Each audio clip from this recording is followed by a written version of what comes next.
The Aranyakas are the philosophy behind ritual sacrifice, part of the ancient Indian texts, the Vedas. They typically represent the earlier sections of Vedas, and are one of many layers of the Vedic texts. The other parts of Vedas are the Samhitas, Brahmanas, and the Upanishads. Aranyakas describe and discuss rituals from various perspectives, but some include philosophical speculations. For example, Katha Aranyaka describes rituals such as the Mahabharata and Pravagya. Untitled Aranyaka includes explanation of the Mahabharata ritual from ritualistic to symbolic meta-ritualistic points of view. Aranyakas, however, neither are homogeneous in content nor in structure. Aranyakas are sometimes identified as Karma-kanda, while the Upanishads are identified as Jnana-kanda. In an alternate classification, the early part of Vedas are called Samhitas and the commentary are called the Brahmanas, which together are identified as the ceremonial Karma-kanda, while Aranyakas and Upanishads are referred to as the Jnana-kanda. In the immense volume of ancient Indian Vedic literature, there is no absolute universally true distinction between Aranyakas and Brahmanas. Similarly, there is no absolute distinction between Aranyakas and Upanishads, as some Upanishads are incorporated inside a few Aranyakas.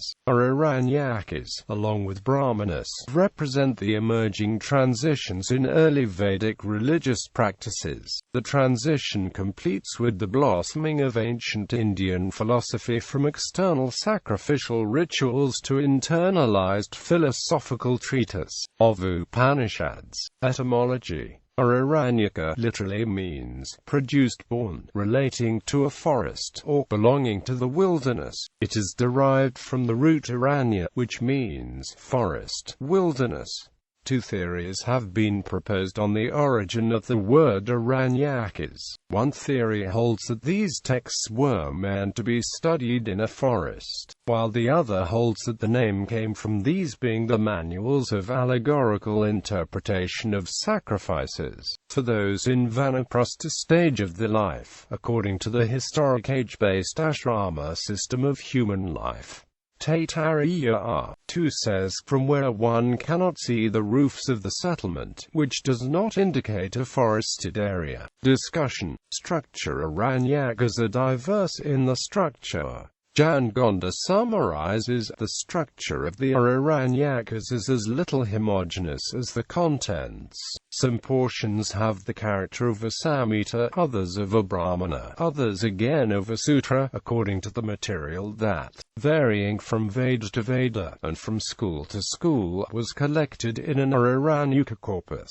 Linguistically and stylistically also, these works form a transition between the Brahmanas proper and the speculative literature that follows them and develops part of the ideas and lines of thought which are characteristic of them. Many Aranyaka texts enumerate mantras, identifications, etymologies, discussions, myths and symbolic interpretations, but a few, such as by sage Aranyaka, include hymns with deeper philosophical insights. Contents. The Aranyakas discuss sacrifices in the style of the Brahmanas, and thus are primarily concerned with the proper performance of ritual. The Aranyakas were restricted to a particular class of rituals that nevertheless were frequently included in the Vedic curriculum. The Aranyakas are associated with and named for individual Vedic shakas.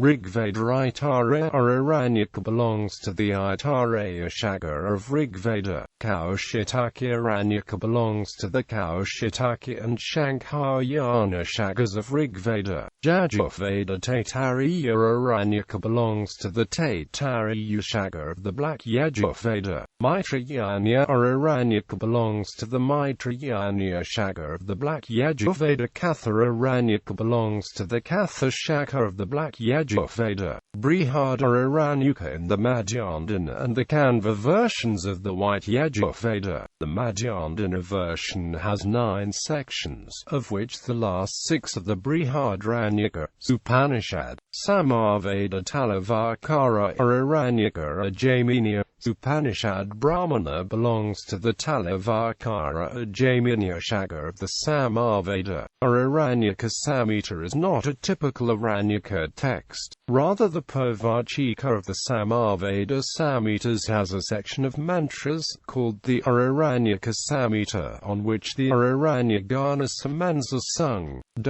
The Atharvaveda has no surviving Aranyaka, though the Gopatha Brahmana is regarded as its Aranyaka, a remnant of a larger, lost Atharva Brahmana. Itara or Aranyaka. There are 5 chapters, each of which is even considered as a full Aranyaka. The first one deals with the regimen known as Mahabharata. The explanations are both ritualistic as well as speculative. The second one has 6 chapters, of which the first 3 are about prana vidya, meaning prana. The vital air that constitutes the life breath of a living body is also the life breath of all mantras, all Vedas and all Vedic declarations. It is in this portion of the Aranyaka that one finds specific statements about how one who follows the Vedic injunctions and performs the sacrifices goes to become the god of fire, or the sun or air, and how one who transgresses the Vedic prescriptions is born into lower levels of being, namely, as birds and reptiles. The 4th, 5th and 6th chapters of this second Aranyaka constitute what is known as Aitaraya Upanishad. The third Aranyaka in this chain of Aranyakas is also known as Samhitopanishad. This elaborates on the various ways, like Padipada, Kramapada, etc., of reciting the Vedas and the nuances of the Svaras. The 4th and the 5th Aranyaka are technical and dwell respectively on the mantras known as Mahanamni and the yajna known as Madhyandina. Taittiriya Aranyaka. There are 10 chapters, of which 1 to 6 form the Aranyaka proper. The first 2 chapters are part of the Astakathakani, which were not native to the tradition of the Taittiriya Shaka. They were adopted from the Kathaka Shaka, and mostly deal with varieties of the Agnikayana ritual, and with Vedic study. Chapter 1 is a very late Vedic chapter, which even has some Puranic names. It is usually called the Aruna Prashna for the particular style of fire brick piling dealt with in the text. It is also referred to as the Surya Namaskara chapter by South Indian Brahmins who have created a ritual of reciting it with Surya Namaskara exercises after each of its 132 Anavakas. Parts of the Katha version of this section has been published by L.V. Schroeder in 1898. Chapter 2 discusses the 5 Mahayajnas that every Brahmin has to do daily, most importantly the daily recitation of the Veda. Further, the sacred thread, the Yajnopavita, Sandhya worship, that of the ancestors, the Brahma Yajna, and the cleansing Homa sacrifice are all treated in detail. In this chapter the word Shramana is used in the meaning of an ascetic. This word was later used also for the Buddhist and Jain ascetics, discussed and translated by C.H. Malamud. The Katha version of this section has been published by L.V. Schroeder in 1898. Chapter 3 treats technicalities of several other homas and yajnas. Chapter 4 provides the mantras used in the Pravagya Shrauta ritual that is considered to be dangerous as it involves heating a specially prepared clay vessel full of milk until it is glowing red. It is fairly close to the Katha version. Chapter 5 treats the Pravagya Yajna in prose discussion. Again, it is fairly close to the Katha version. Chapter 6 records the Pitamida mantras recited during the rituals for the disposal of the dead body. Chapters 7, 8 and 9 are the three values of the well-known Taittiriya Upanishad. Chapter 10 is also known as the Mahanarajana Upanishad. It has several important mantras culled from the three Samhitas. Ta 10.41 to 44 is known as the Med Sukta. Katha Aranyaka. The Katha Aranyaka is fairly parallel to the text of the Taittirias. It has been preserved, somewhat fragmentarily, in just one Kashmiri birch bark manuscript. It has recently been edited and translated, cf. the early uncritical print by L. von Schroeder Shankarayana Aranyaka. There are 15 chapters. Chapters 1 to 2 deal with the Mahabharata. Chapters 3 to 6 constitute the Kaushitaki Upanishad. Chapters 7 to 8 are known as a Samhitopanishad.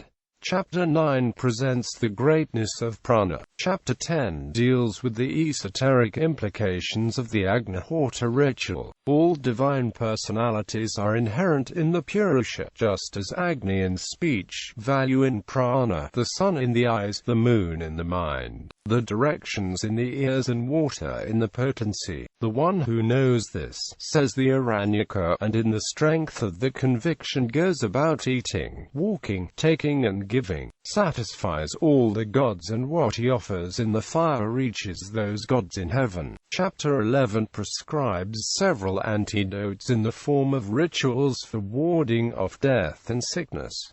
It also details the effects of dreams. Chapter 12 elaborates the fruits of prayer. Chapter 13 treats more philosophical matters and says one must first attitudinally discard one's bodily attachment and then carry on the Shravana, Manana and Nididhyasana and practice all the disciplines of penance, faith, self-control, etc.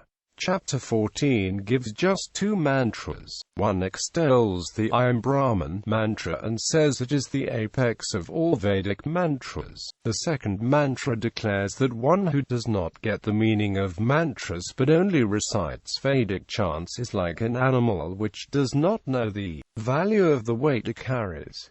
Chapter 15 gives a long genealogy of spiritual teachers from Brahma down to Guna Sankhayana. Brihada Aranyaka. The Aranyaka of the White Yajurveda is part of its Brahmana Satapada Bridge 14, 1-3 in the Madhyandina version. Like the Taittiriya and Katha Aranyakas, it exclusively deals with the Pravagya ritual, and is followed by the Brihada Aranyaka Upanishad, Rahasu Brahmanas. There is also a certain continuity of the Aranyakas from the Brahmanas in the sense that the Aranyakas go into the meanings of the secret rituals, not detailed in the Brahmanas. Later tradition sees this as a leap into subtlety that provides the reason for Durgacharya in his commentary on the Nirukta to say that the Aranyakas are Rahasu Brahmana, that is, the Brahmana of secrets.